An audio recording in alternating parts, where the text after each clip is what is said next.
like Crash Bandicoot. If you came from my previous videos and you expect me to take a steaming shit on this game, I'm sorry to disappoint. I really don't have a lot of negative to say about it. I really like this game, so expect something different, I guess.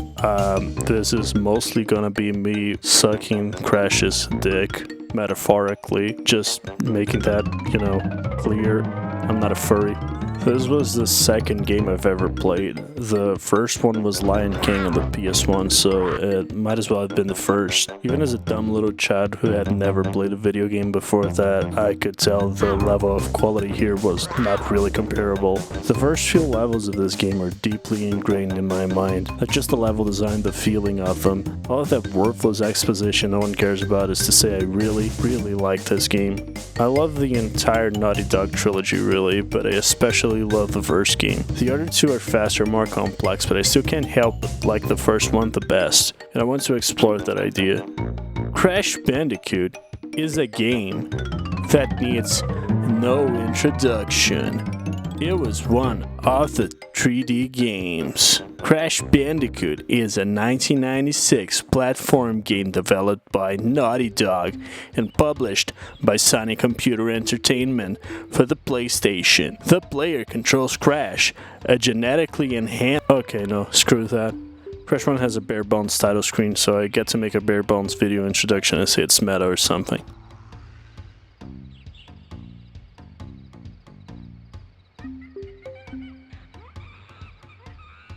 The first thing you see after starting a new game is the map screen. Crash 1 goes for a Mario 3 or Mario World-esque world map style level selection screen. You can move the camera around to get an idea of where your adventure is going to take you, but the models are pretty simple. I still think it's cool though. You start on an island and you can see two more on the horizon. The map is entirely linear.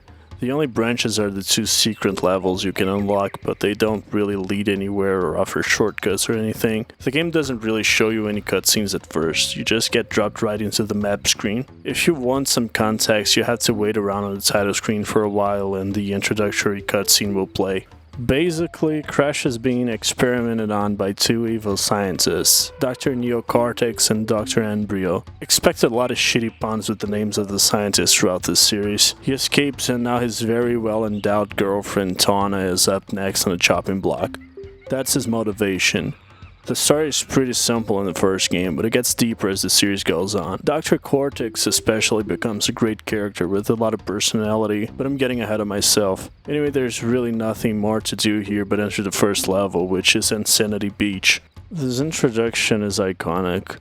Crash washes up on the beach looking stupid, looks at the camera, spins, and just like that you're playing the game. Insanity Beach is a good introductory level. Right next to the starting point, you get a sample of a few of the different boxes you will find in the game. Boxes contain Wumpa fruit, 100 fruits and you get an extra life. The question mark box can give you one fruit, a whole bunch of them, or just straight up give you an extra life. There's this bouncy box. If you jump on it, it'll bounce you a few times before breaking, giving you some fruit each time. Boxes are very important in Crash Bandicoot. Here you get to mash buttons and learn what they do.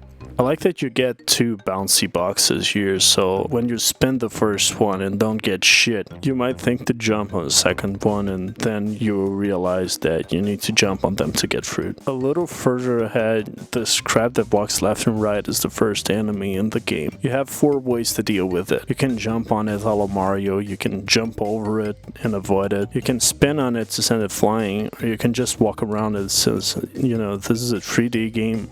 Wow. I promise I won't stop at HOPSCO in this game and explain it like that, but I think first levels are very important and deserve some extra attention. Past the crab, there's a hole. If you didn't jump over the crab, now you have to learn how to jump to keep going. There's a new crate across the gap. It's an Aku Aku crate, and breaking it grants Crash his one power-up in the game. It's not all that interesting. Aku Aku is a mask that floats behind Crash and allows him to be hit an extra time. There's this bouncy crate that doesn't break or give you fruit when you jump on it. You have to spin it to break it, but then you can't use it to reach higher places. And finally, there's the normal box. It may have one or more fruits inside.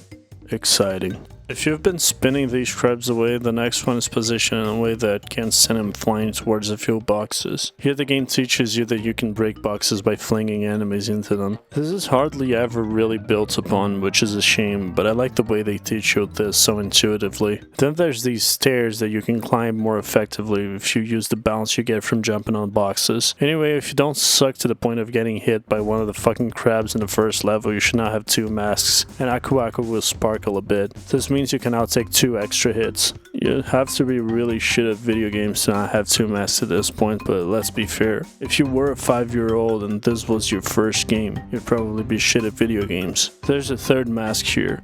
If you're a little baby, you grab it and get to tank a hit from one of the very menacing and aggressive turtles that's just ahead. If you somehow manage to jump on it, you'll find that you can use these to bounce higher. But if you're a god at video games like me, you have made it here with 2 masks. And when you get your third one, you unlock Crash's true power. The third mask makes Crash invincible and capable of destroying anything in his path. This is where the level splits. If you're a god gamer, you now have a new objective. There's this bridge made of boxes that's over a large gap you can't jump over that you can activate by interacting with this metal box with an exclamation point on it. Yet another new type of box introduced here. If you're fast, you can make it here with your invincibility and walk across it while breaking every box. A lot easier than trying to jump on each of them and still make it across. If you're a little baby boy, you'll probably make it here with no masks, try to break the boxes by jumping on them and fall to your death. Then you're retrying either just walk across like a little bitch while not breaking any boxes, or take the other path that's a lot easier and avoids the bridge entirely. This is another idea introduced in this level, by the way, branching paths. This game in particular doesn't really use this much, but there's one specific level towards the end that does it a lot. Anyway, if you make it across the bridge, there's still one more challenge for the God Gamer path. If you go back through the other path, you'll find there are also boxes there. Break them, finish the level, and if you didn't die even once, you'll be rewarded with the gem, a symbol of how amazing you are at video games. This is how the game rewards completion, and this is the main challenge outside of simply finishing levels. I realize I just wasted a good few minutes narrating the entirety of the first level of a 30-year-old game for toddlers, but I think this is a really well designed level. It's also really fun to play through if you're going for gems every time, if only because of the box bridge and the invincibility mask. The second level introduces the TNT box. It explodes 3 seconds after you jump on it. It also explodes if you spin it. The main gimmick of jungle rollers is these rollers in the jungle. It's another obstacle designed to justify Crash being a 3D game. I mentioned you could simply walk around the crabs in the first level, but now you don't get a choice. You must squeeze through around them. Incremental complexity being introduced, pretty cool. Some more shit introduced in this level. I like these skunk things that come at you in a fire formation. They fall into holes and respawn instead of going back and forth like the enemies in the previous level. If you try to jump on them, you might miss and get hit by the next one in line. If you instead spin on the first one, it'll fly into the others and kill them. This is the first level with a bonus round. In Crash Bandicoot 1, bonus rounds are how you save the game. You must find these 3 tokens of a weird bear over a yellow background, wonder what that is, in order to access it. You can potentially spin tokens away or blow them up with TNTs, and that does come up later in the game. Anyway, in the bonus round you can stock up on extra lives, but more importantly, if you make it to the end, you get to see Tawna. I wonder what the bear has to do with all that. Here, if you jump into the portal, you can save the game. I'm not going into much more detail, because if I do that for every level, this will be a 3-hour long video, and it'll take until next year for me to put it out, so instead let's get to what I actually want to talk about. At its core, Crash Bandicoot is a very simple game. Crash has a grand total of 2 moves: jump, spin, and move around, I guess that counts. Jumping is used to cross gaps and dispose of enemies. Spinning is also used for disposing of enemies, but it's a faster option. There is a little more complexity to these, but that's essentially it for most of the game. Later games added a double jump, a belly flop, a slide, a goddamn bazooka, but here it's just jump and spin. I think there's an argument to be made here about simplicity and tightness of level design. There's no avoiding comparing Crash 1 to its sequels. At this point, it's unlikely that someone would only play one of these games. They're almost a package deal. Well, they literally are in the most recent and widely available release. I think the first game usually ends up getting the short end of the stick in these comparisons. Crash 2 is usually considered the best game in the franchise. Crash 3 is the gimmicky one, and Crash 1 is the hard one, and also the more limited one. The bulk of my argument is built on a comparison as well, so let's just get it out of the way already. In the original game, levels are designed with the distance you get out of a single jump in mind. Most bits and platforms are distanced in a way in which a full jump is just enough to cross them. Jumping in Crash Bandicoot is not controlled by a simple binary. By that I mean it's not as simple as press the button, Crash jumps. How long you hold that button determines how high and how far Crash will be able to go. This is not uncommon, nor is it an innovation really. Super Mario Bros. Did that over 10 years before, and so did every other Mario game since for that matter, just as an example. But some of the complexity of the platforming stems from this, and it seems some people have a hard time grasping that concept.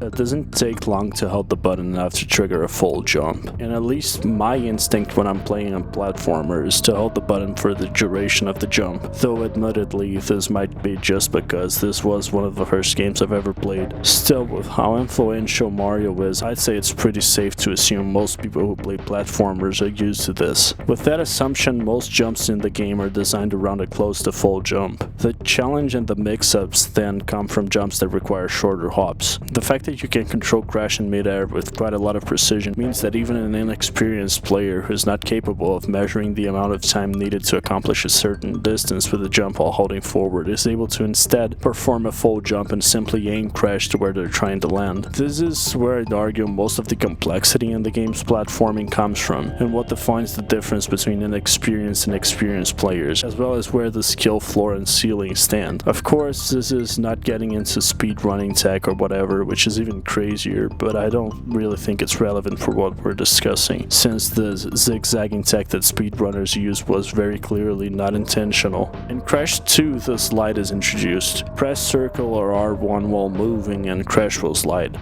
By itself, this only serves as a different way to attack enemies, and a few enemies do require its use in order to defeat, and as a way to go under gaps too small for Crash to go through while standing. It actually becomes interesting when it's combined with Crash's jump. By jumping while the slide is performed, Crash gains extra height and distance. Don't quote me on that, but I estimate Crash can go about 50% further with a slide jump than he could with a normal one. The slide jump is very easy to perform and very fun to use. It speeds up the game considerably. The thing is though, Crash 2 is not really designed around it.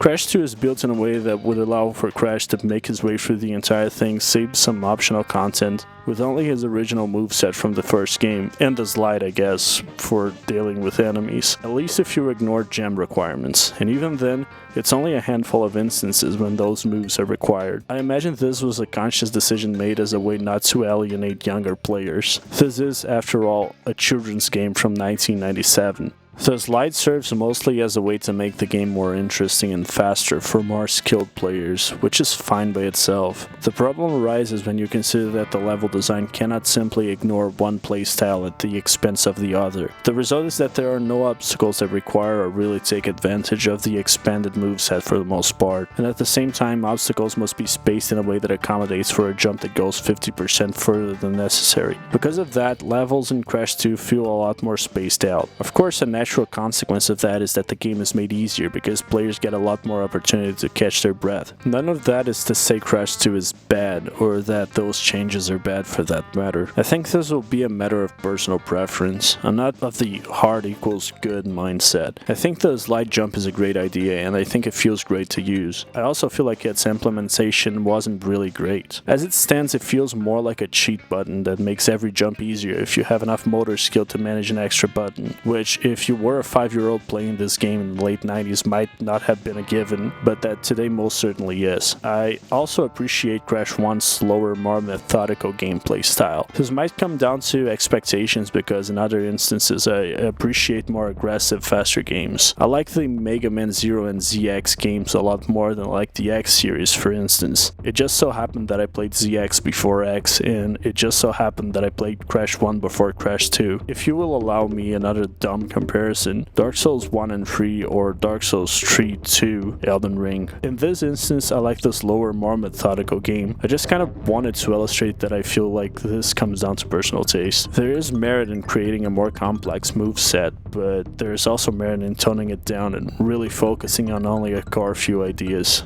I will argue, however, that across all of those examples, regardless of my personal preferences, these lower games with more limited movesets make for way tighter level design, and Crash 1 to me is a much tighter game than either of its sequels.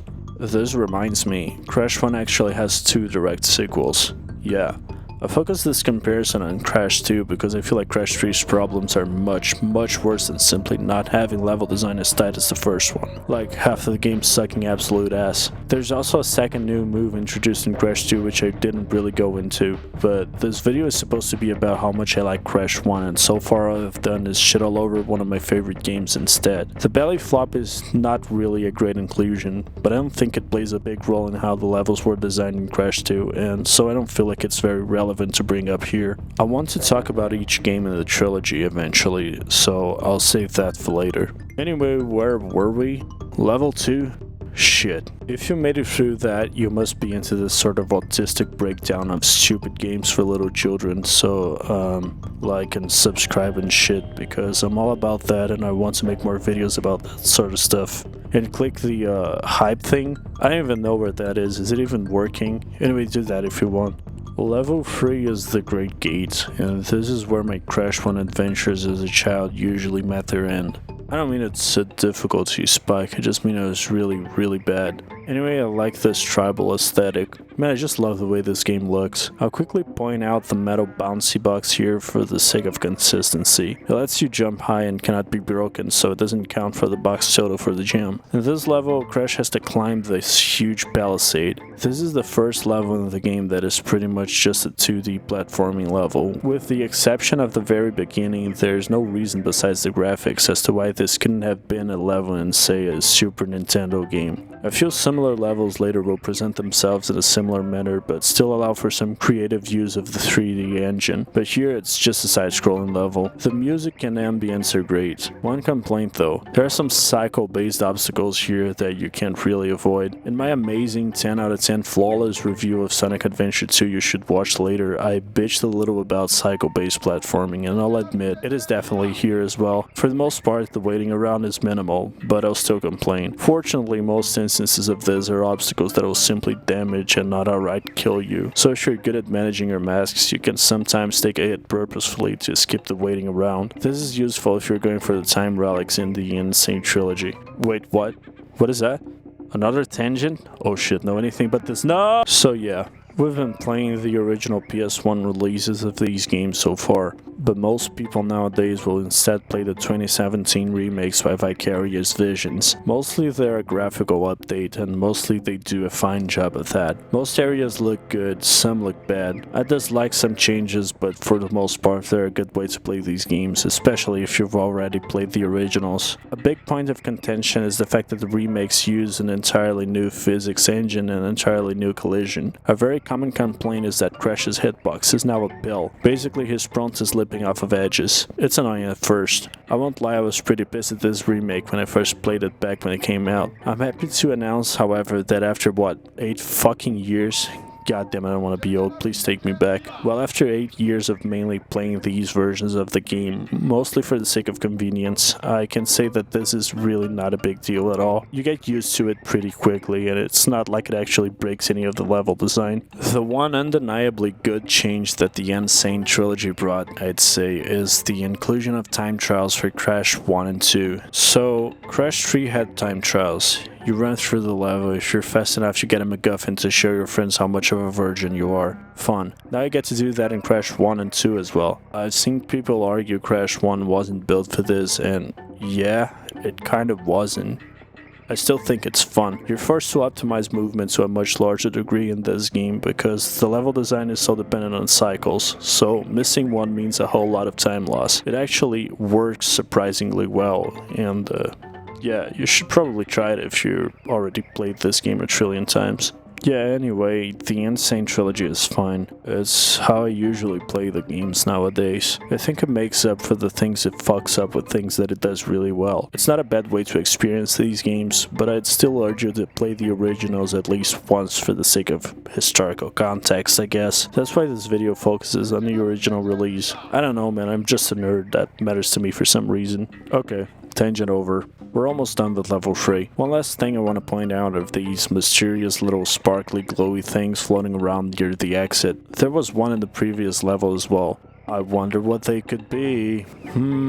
Let's pick up the pace already, shall we? Boulders is an Indiana Jones reference where you run from the titular boulders. These levels will become a mainstay of this series. I like them. They're fun. Not very complex. Some people may bitch about the camera not letting you see ahead of you, but that's part of the challenge. I don't think Crash goes quite fast enough for it to ever be a problem. The level is not too hard anyway. At least you can't just hold forward and beat the stage like with the chase sections in Sonic Adventure 1 and 2. Upstream is the first river level. It looks really good, and I find the music and ambience really relaxing. Really sells the jungle atmosphere. It's mostly about precision platforming with these lily pads that will sink after a bit and these carnivorous plants that will either eat you if you stand on them or that will bite you on a cycle, forcing you to time your jumps right. This is a cycle-based obstacle, but I think it's well implemented. The damaging stage is very short compared to the neutral stage. These floating leaves are a bit worse, but there's some corner cutting you can do here that's kind of fun. Then we have our first boss. Papu Papu is a fat native chief guy and he's a joke. You jump on him 3 times and he dies. He spins his staff around before slamming it on the ground. I think the developers expected you to jump over the staff and wait for the slam before attacking him, but you can just jump on his head right away. Rolling Stones is notable for having a name that's a reference.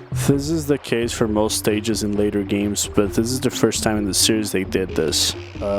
Yeah, it's Jungle Rollers, but harder.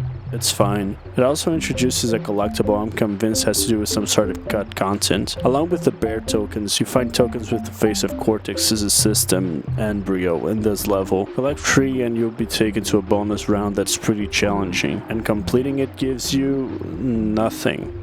Yeah, I don't even know why these are in the game. They're only in like pre-stages and they're completely useless. This is a change the N. Sane Trilogy made that I really like, since now bonus level crates count for the level total, and in order for required for 100%, you have a reason to visit these Brio levels, and they're pretty good. The tokens are usually well hidden as well and fun to look for. So yeah, moving on. Whole Hog introduces yet another Sears staple, riding on animals. The first game differs from the later ones in that it really doesn't look very consensual here.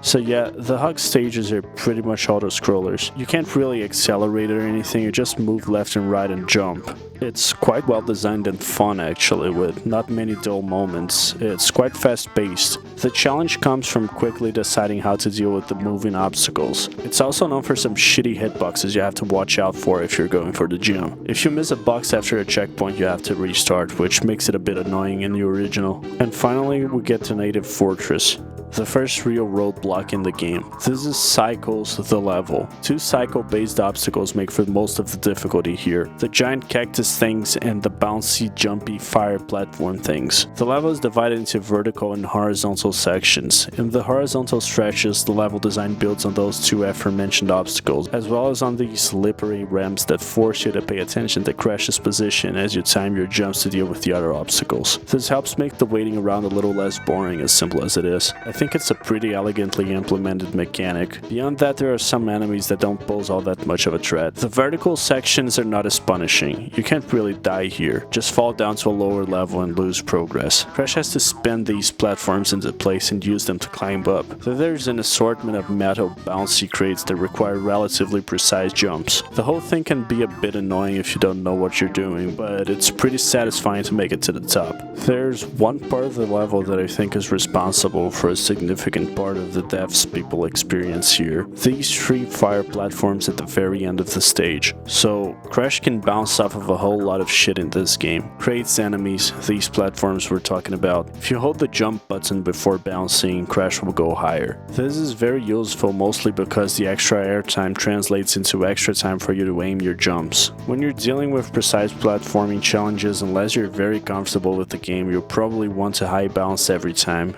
if only to be safe. Native Fortress itself sort of trains you to hold jump while bouncing because you need the extra height to make it through the metal bounce crates in the vertical parts of the level, and now it expects you to throw that into the garbage. The thing is, if you high bounce off of each platform, there's not enough time to make it across before the fire comes out. You need to let go of the jump button, and even then, you barely have enough time. Either that or you can notice the part of the wall that has no spike and wait there for the fire. Either way, you can't just brute force this, and I think that's pretty cool. Crash has a sort of dynamic difficulty system starting with the second game, and retroactively implemented in the first with the N. Sane Trilogy, where if you die enough times after a checkpoint, you spawn with the mask. I'm sure a lot of people only ever made it past this part of the level because of that. Anyway, good level. Actually requires some precision platforming. Also, you can skip half the top section by jumping behind the wall, which is a cool reward for out-of-the-box thinking. There aren't even any crates in this part of the level, so you don't have to feel bad about it. And with that, Island 1 is done. I'd say Native Fortress is a sign of things to come, because this is when the game really starts picking up. Crash Bandicoot takes place across 3 islands, and they each have their own identities. Island 1 feels natural. It's mostly jungles, most man-made structures are simple wooden structures built by the tribesmen that inhabit it. There are a few more ancient ruins that hint at an older, more advanced civilization, but for the most part I believe the theme of this first act of the game is nature. Up the Creek is the second river level, and it's pretty similar to the first, so refer to that. I like these levels, but there's really not much to say. It's the first level on the second island, but it feels like a first island level. Boss time, yippee hooray. I don't think bosses in this game are terrible or anything, but they're really not the highlight for the most part. I like all of them, but it's probably just because of nostalgia. You get a 3x3 grid of platforms over a stream. Ripper Roo jumps around in a predetermined pattern and huge TNT crates flow downstream. Your objective here is to jump on the crates and time the explosion so that it'll catch the boss as he jumps into a nearby platform. It's a good enough idea and it's fun and challenging the first time, but on repeat playthroughs it gets really boring. Ripper Roo himself is a cool character though. He's a kangaroo in a straitjacket. Again, the game is really not about the characters or story, I just like his stupid laughter. Now, this is where I believe the second act of the game really begins, with one of its most iconic levels, Lost City. The theme of the second island to me is the ruins of an ancient civilization. Most levels here feature abandoned cities and temples. Only one level here has human enemies. Crash mostly fights the wildlife that has taken over the ruins. It's quite a departure from the first act. While Island 1 felt relaxed, Island 2 feels foreboding. I want to say Lost City and its When We'll See Later are my favorite levels visually, but I keep thinking of other levels we'll see soon, and I can't decide which theme I like more. Regardless, Lost City's orange sunset and mysterious ruins are beautiful. You can even see the third island in the distance. That's so cool. I think this is one level the remake's fucked up in the visual department. The water at the bottom level looks really wrong, like the lighting doesn't apply properly to it or something, compared to the deep dark water in the original, and it's clear that something went wrong. The 2D trees you can see in the background at the upper level also look kind of like fucking shit. Also, the island in the distance.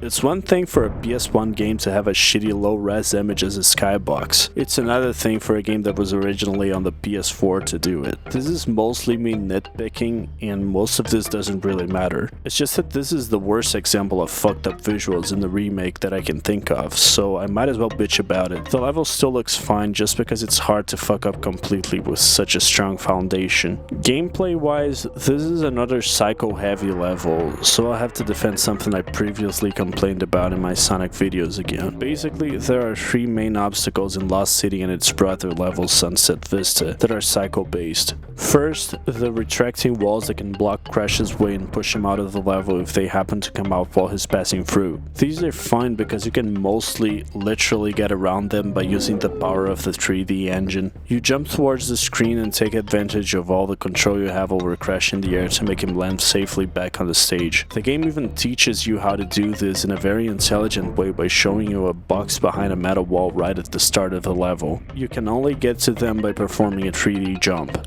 and so if you want the gem, you have to learn to do it. Sometimes the retracting walls are stacked in a way that makes it impossible to jump around all of them at once, but you can at least skip parts of the cycle like this. The second obstacle are these bats. They come in groups of 2 and signal other bats to come flying down at regular intervals. If you kill both the static bats, the other will stop coming, but if you made it to the second one, you're already past it, so it doesn't really matter. What makes this a good obstacle is the fact that, like with the previous one we discussed, you can wait around like a little bitch baby boy for it to be safe, and it doesn't really take that long. Or you can spin at the flock at the right time and get rid of at least half of them. You can't spin for long enough to get rid of all of them at once, but you can, for example, start going when half of them are past you and reliably kill the rest. If you can spin at the first half, get out of the way and quickly go back, you can get rid of the whole flock while barely wasting any time. It's really fun to do. So again, Psycho-based level design done well. You can either wait, study the patterns and tackle it in a safe manner, or if you know what you're doing, you can pretty much skip it altogether, and that feels pretty good. The final obstacle I want to talk about here are the retracting platforms you have to climb in order to get to the upper part of the level. These are very fast, so they don't really waste much time in the first place, but the way they're arranged makes climbing them pretty much a rhythm exercise. I find it really satisfying. You can get the timing really easily and start jumping at the next platform before it's even there.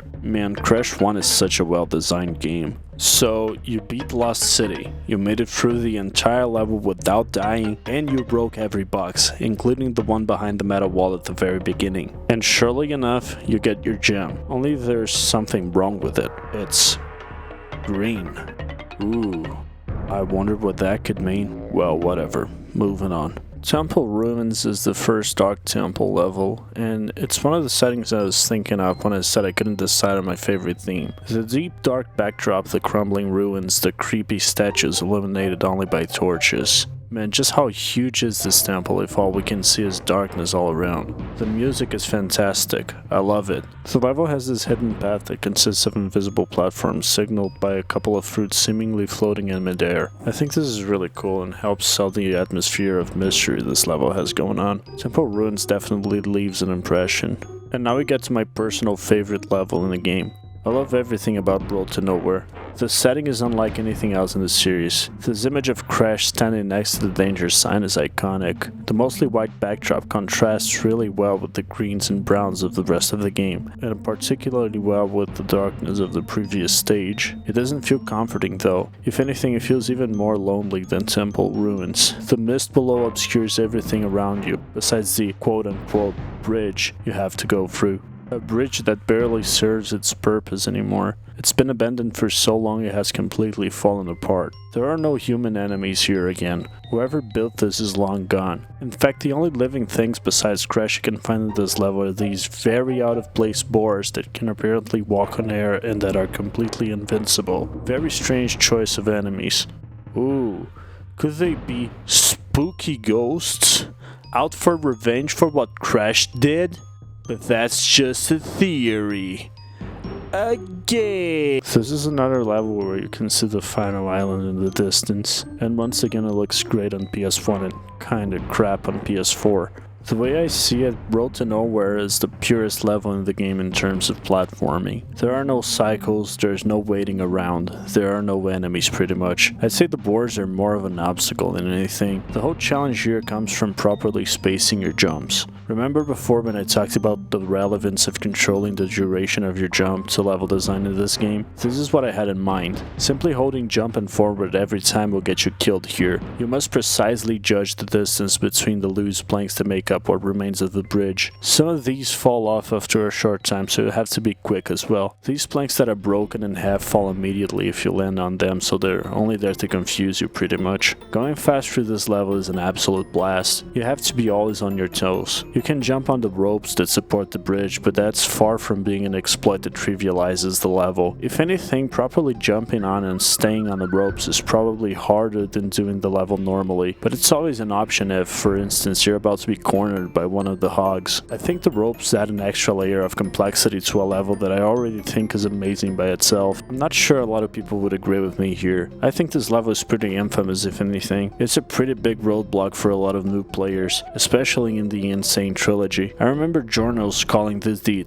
Dark Souls of platforming when the trilogy came out, which I find both hilarious and incredibly cringy. But regardless, the fact is that you can still find a bunch of rage compilation videos featuring this level around YouTube. I guess the precision platforming that's not really as prominent in the rest of the game, combined with the Insane Trilogy's weird hitboxes to make this level sort of the standard bearer for this game's difficulty for a little while. Ignoring all of that, personally I really enjoy replaying this level. Up next is the second boulder level, and really it's hardly any different from the first one. It's slightly longer, I guess. And finally, we make it to the final proper level of the second island, Sunset Vista. It's the level that shares a theme with Lost City, so it gets full marks on visuals off of that alone, with the same caveats regarding the Insane Trilogy. What sets it apart from its little brother level is its increased focus on retracting platforms and walls and cycle-based platforming challenges that are a much bigger pain in the ass to deal with. Also, this is the longest level in the game, and those two things don't really work well together. I enjoy playing this level casually, but going for relics in the Insane Trilogy here is a nightmare. Then there's these lizard enemies. I've been playing this game for over 20 years now, and I still have no fucking idea how these things work. Sometimes you can spin them just fine, sometimes spinning them will send you flying backwards for some reason. Dude, I don't fucking know. This is where I want to talk about another point of contention with this game, specifically with the PS1 version. So let's say you're playing this game for the first time. You're a dumb little baby boy who's shit at video games. Hey, no judgment. Happens to the best of us. Regardless, you've finally made it through Road to Nowhere and Boulder Dash to Sunset Vista. You can see the finish line. Soon you'll finally be at the creepy island that's been overlooking your adventures for the past few hours. You'll finally be a big boy gamer who can sit at the adults table. Only you'll predictably get your ass handed to you. Oh well, expected I guess. You say in your deeply uncool prepubescent strawman voice. I guess I'll just try again. Only when the game finally loads, you are not at Sunset Vista anymore. You're all the way back at Road to Nowhere, another level in which you died 1 trillion times. As you scream and flail around, destroying everything in your path, your mother notices the commotion. What's the meaning of this? She screams at you. Shut up, you retarded whore. You say, wiping your tears away. She beats the shit out of you and takes away your PlayStation.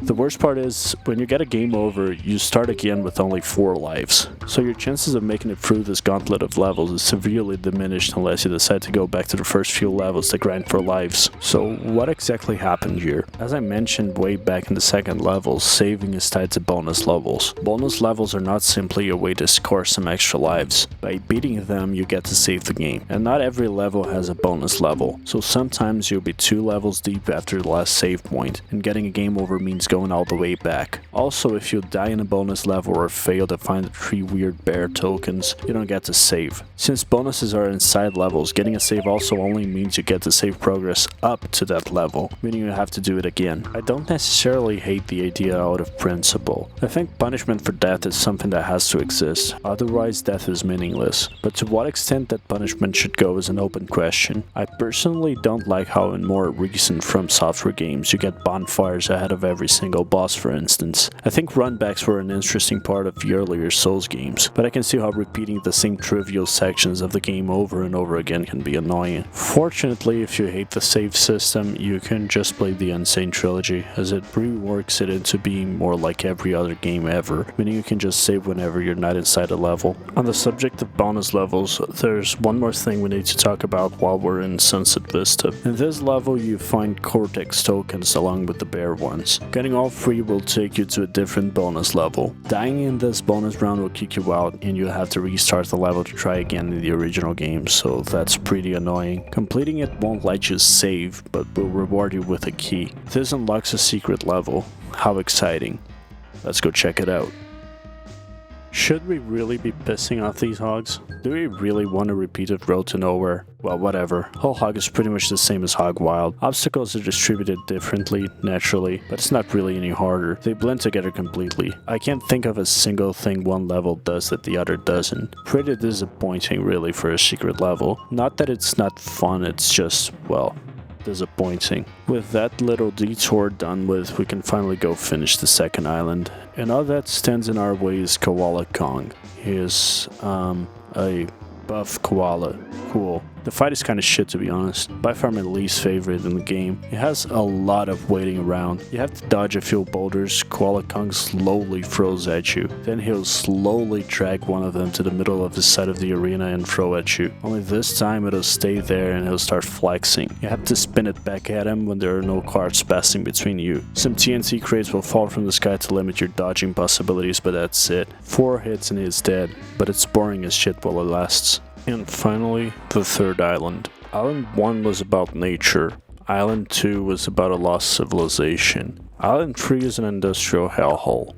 Cortex built factories here and is dumping toxic waste into the ocean. At the peak is his castle turned laboratory. Cool setting, let's get to the levels. Heavy Machinery is another pretty good side-scrolling level. It doesn't have much in the way of gimmicks, but it's the first level with this industrial theme I was talking about, and it looks really cool. After an entire game of exploring jungles and ancient ruins overtaken by nature, the sheer contrast of suddenly being inside some sort of industrial complex that's constantly spewing out toxic green goo really sells the idea that you're approaching the beast's nest. Crash 1 really feels much more like a journey than its sequel, thanks in large part to its linearity and logical distribution of level themes. Enemies here change again.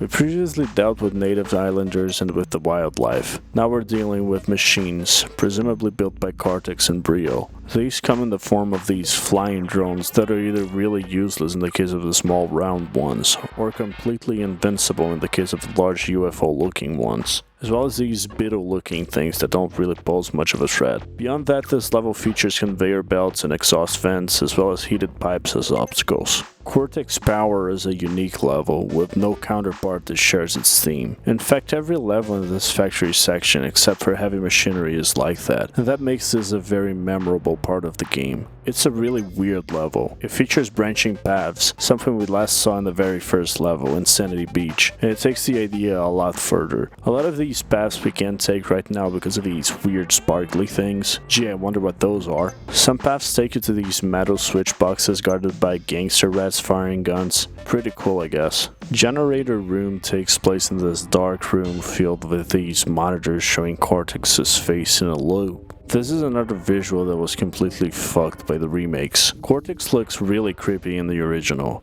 He looks legitimately menacing. I always felt very uncomfortable playing through this level as a child. You really get this impression that you're being watched. It's really cool. In the remake, Cortex just looks really fucking goofy. I really hate that they did this. It's almost as bad as the moon in Majora's Mask 3D. I kind of have an idea as to why they did this. I think it's because Cortex in the later games is depicted as a much more comedic villain. He's kind of a loser, a fuck up. They must have taken a look at this menacing Cortex and thought, man, this is not Cortex. Cortex is funny, make him look less intimidating. And so they did. Only this is not Crash 1 Cortex. To think Cortex is a funny loser scientist in the later games just because he's a funny loser scientist is completely missing the point. The whole thing about Cortex's character later in the series is that he is self-aware. He keeps getting his ass kicked and he's sick of it.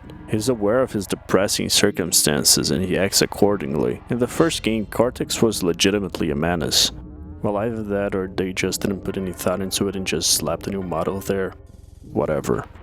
Either way, it sucks. Well, what about the gameplay? Meh. I mean, it's fine. It's quite short and has some annoying jumps because the dark background really fucks with your depth perception. Really, this level is hard carried by its visuals and atmosphere. The music is really great too. Also, the gem you get here is a bit wonky.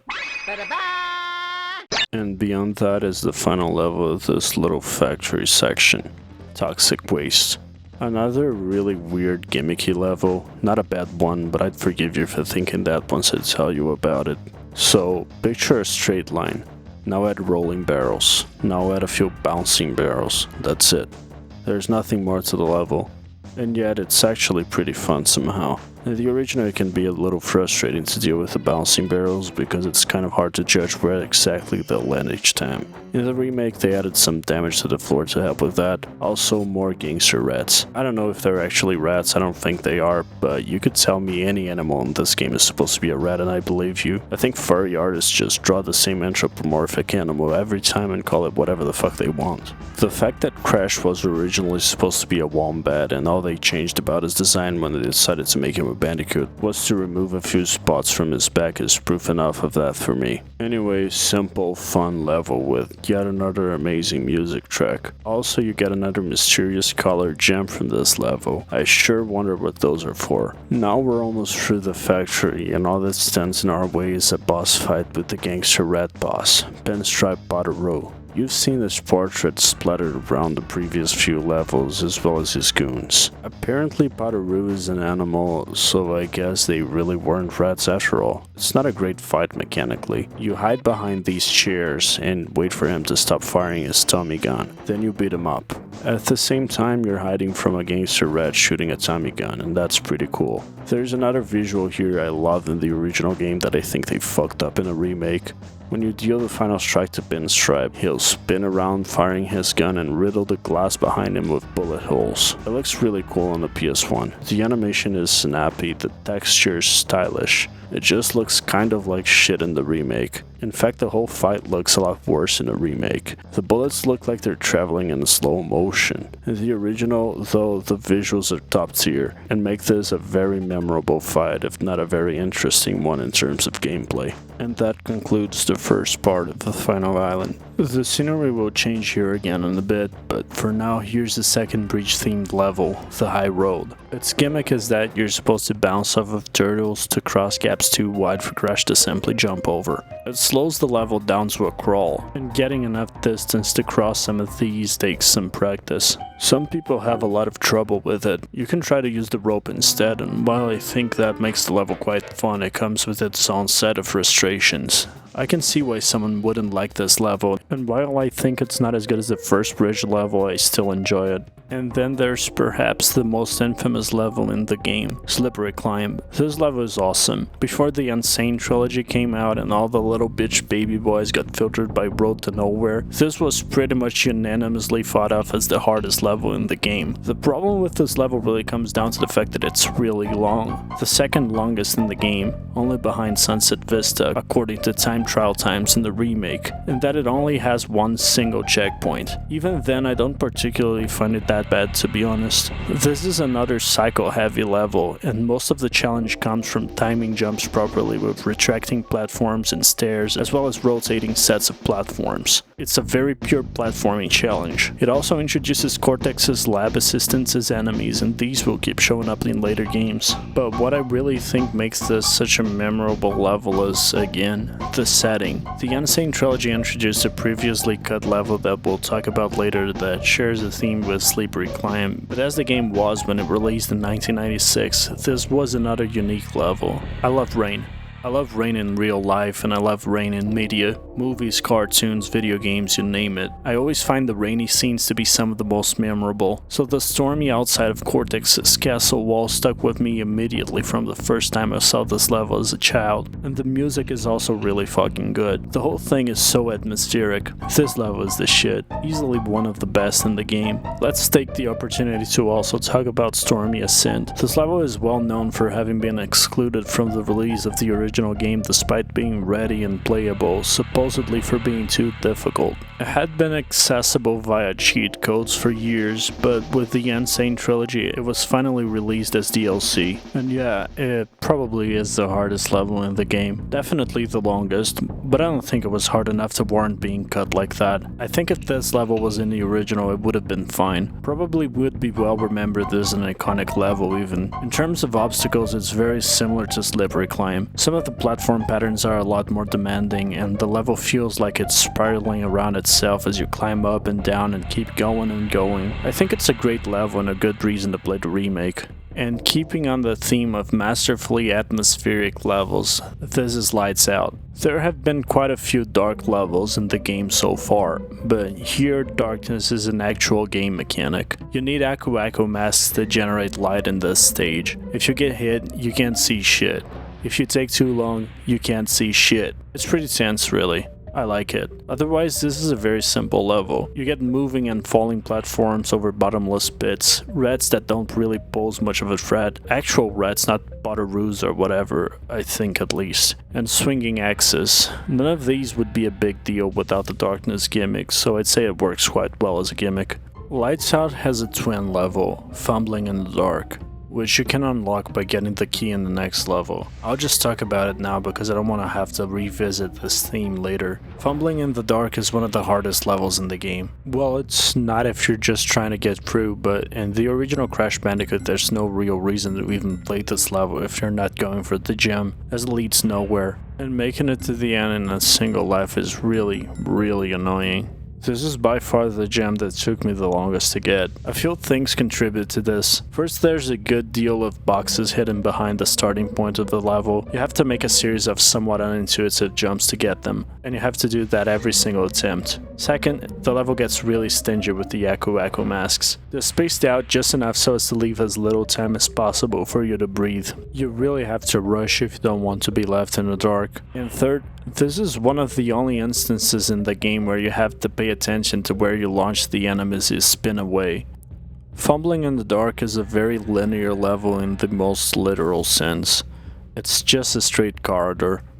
So what happens here is you'll see some rats or a spider and you'll naturally spin it. You're in a hurry after all. Then you hear the familiar Blubbaga or whatever and realize you just activated an Aku Aku further ahead. This means the timer for it to dim out starts counting before it's meant to, and you will most likely be left in the dark before you can make it to the next mask. And that means death in most cases, and resetting the level if you want the gem. You have to pay very close attention to how you deal with enemies here. As infuriating as all of this is, and trust me, I was fuming going for this gem, I think this is all really cool. This is the closest Crash 1 gets to making full use of its mechanics, and I'm glad this level exists. Jaws of Darkness goes back to the Dark Temple theme from Island 2. I've already talked about how much I enjoy the aesthetics. It's a lot longer than its predecessor, and it also features Cortex tokens you need to collect to unlock Fumbling in the Dark. One interesting thing about this is that one of the tokens is hidden in a crate next to a TNT. If you blow it up, you won't be able to find it. This can turn the level into a sort of treasure hunt, making it even more mysterious and confusing. I like it a lot. Great level. So you're a god gamer, right? You got through toxic waste without dying, and while getting every single crate, you're still wondering what that weird blue gem you got was, and just like that, about halfway through the level you see it. The gem is there, waiting for you. You jump on it and, oh, what's that? It's another gem, and another one. You keep jumping on them, and are these crates? You break them, you beat the level, and since you're amazing at the game you didn't die even once, and you get another gem. You start connecting the dots in your mind. Wait, those little sprites? They were in levels where I couldn't find the few boxes. And just like that you finally understand. The sprites. They signal a hidden path. A path you need a colored gem to unlock. Whoa. This is the first time in the game you can interact with the gem path without backtracking.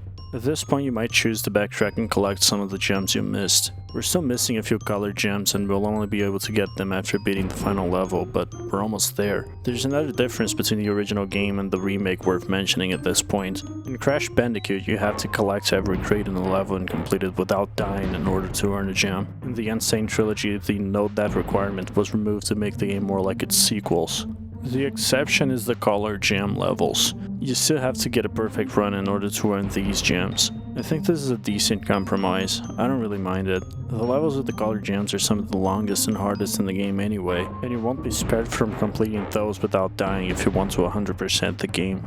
Even in the case of Fumbling in the Dark, which was one of the hardest clear gems in the original game, the N. Sane Trilogy makes up for the drop in difficulty with the time trials. Getting a platinum relic in that level means making it the whole way through without dying, and let me tell you, it's not a good time. Castle Machinery shares a theme with Heavy Machinery. What's interesting about this level is that if you got the green gem from the Lost City, you can skip the whole thing and get a trillion lives in the process, which I always found really cool. Of course you won't get the gem if you do that. It's a decently long level otherwise with a lot of verticality. It also features one of the few interesting box puzzles in the game outside of bonus levels. It's fun. Man, I don't think I dislike a single level in this game. It's so good. You know when you want to play a game and you remember that level and the desire immediately goes away? To me, Crash 2 has some of that and Crash 3 has a lot of that. Crash 1 doesn't have a that level. It's just great the whole way through. And well, this is the home stretch. Only 2 bosses and 1 real level left. We're almost at the top of Cortex's castle. And Brio is a weird fight. Somehow you damage him by jumping on these blobs he sends to attack Crash. They tried to contextualize this in a remake by making green goo squirt at him, but I think it makes it look silly. I like how strange this fight is in the original game. The atmosphere is actually kind of oppressive. In the remake they made it silly all around. They added this retarded animation of him flapping his arms trying to fly after being pushed out of the window. I think this is one of the instances where the developers of the N. Sane Trilogy overstepped their boundaries. They completely changed the tone of the encounter because some animator thought this stupid cliche animation looked cute or something. There was nothing like this in the original. This attitude of we know better than the people whose work we're supposed to be updating is what kind of pisses me off about modern game remakes. It's really not that big of a deal here. Not as bad as something like Demon's Souls remake by a long shot, but it still really rubs me the wrong way. Same goes for the faces they added to Brio's blobs for no reason. Complete tonal shift. This is not a video about bitching about remakes and artistic integrity, so I'll stop. We'll leave that conversation for another time. But I think they fucked up the mechanics as well in the second phase where Brio takes steroids or something. I'm sure the hitboxes are fucked because I keep missing him and getting hit. Never a problem in the original. By the way, I didn't really comment on this because every other boss in this game is a complete joke in terms of difficulty, but bosses were actually made harder in the N. Sane Trilogy. In the original you get 2 masks at the start of every fight. In the remakes you don't get shit. I don't think this is bad, just thought I should bring it up. Brio is a memorable boss fight. I think is legitimately the hardest in the game, and the setting is really cool. And then near the top of the castle there's Cortex's personal lab, aptly named The Lab. This is the final real level in the game, and it's a good final level. It's challenging, has a unique setting, fits perfectly thematically, it's great. The main gimmick here is hitting these boxes to open doors and close gaps. The timing can be pretty tricky, especially when they're combined with these electricity shooting whatever these things are. The lab is pretty straightforward and a bit short, but basically everything here is new, so that's okay. I'd say it's not all that climatic, but it's a good level for sure. It's kinda cool that Brio's blobs show up here after the boss fight. They're still ruined in the remake though. The level also features one of the most asshole-ish box placements in the game with this TNT behind a pile of crates. I said the lab was the final real level. Well, this is the final fake level. The Great Hall. If you got here without collecting all the gems, you'll probably be a bit confused. If you did go back and get everything, you jump over all your colorless gems while listening to this cool music in this huge empty hall and get a secret ending. Crash and his girlfriend get on this bird and fly off into the distance. I still have no idea who that bear was. In the later games, the 100% ending is usually the canon one. Here, however, it's not. You get an epilogue for each of the bosses and that's it. Elise Ripper Ruse turns out to be canon later on, so there's that. But we still need to defeat Cortex, so let's get going to the final boss and finish the game. You fight Cortex on top of his blimp. You could see this as part of the silhouette of the third island throughout the game. Cortex is floating around on a hoverboard, I think. He shoots balls of electricity or something at you. The purple ones come straight at you and you need to dodge. The blue ones will go off screen and come at you horizontally. Finally, the green ones you have to spin to reflect back at Cortex. As the fight progresses, he'll send the projectiles at different orders, and you might need to hit more than one green ball back at him in order to deal damage. I like the fight. It might get a little boring after multiple playthroughs since the patterns are always the same, but it's fast and complex enough to keep itself engaging even if you know what to expect. The music also kicks ass, but this goes for the entire game. When you get to Cortex's final bit of health, you'd expect him to unload and send the most insane pattern your way, but no. He just shoots a single green ball and once you spin it, the fight is over. Strange choice, but I kind of like it. I guess it makes it less predictable. It breaks a convention. I really hate when I get to a point in a game where I can tell what will happen next just by using game logic. Every From Software boss after Bloodborne having a second phase, for example, so I appreciate the break of expectations. Anyway, you hit the energy ball back. Cortex's hover thing blows up and he falls, presumably to his death, and that's it. That's Crash Bandicoot. Not the deepest story, but it really is a great game. The more I think about it, the more I realize just how amazingly well designed this game is. And it's one of the first 3D platformers ever made. Granted, you can argue it took a safer route than the likes of Super Mario 64, but I think just making a 3D platformer in 1996 is anything but safe. Naughty Dog basically approached designing Crash as if it was a 2D platformer, but that is not to say Crash's 3D is not an integral part of its design. Even in the side-scrolling levels, Crash finds creative ways to take advantage of its 3D engine. I think people underestimate just how innovative and influential Crash Bandicoot really was. The linear level design and from-the-back camera angle is usually compared negatively to Mario 64's open level design and controllable camera. But look at other early 3D platformers. Jumping Flash, Bubsy 3D. They both take place in small, open environments. If Crash's solution to 3D platforming was so obvious, where are all the other games that did the same in '96? More than that, Nintendo made something special with Mario 64, and I'm not trying to put that game down. If anything, I think it's a better game than Crash Bandicoot. But look at what Nintendo themselves were doing with Mario a little over a decade later. Linear levels from the back camera. Of course, that's a huge oversimplification, and I love Mario Galaxy. But to me, it feels more like Crash Bandicoot than Mario 64. And I think that illustrates my point quite well. Which is that Crash's idea of what a 3D platformer should be is not in any way inferior to Mario's. Really, Crash 1 is not like an underrated hidden gem or anything, but I do think its importance and quality get really overlooked. Crash is mostly seen as the first game in a trilogy of games that only got better later, or one of the last relevant pioneers of 3D platformers. I think both of those ideas really undersell it. Crash Bandicoot is not only a great game, it's a remarkable game, and I love it to death. So this is the part of the video where I say something cute again to try to get you to subscribe.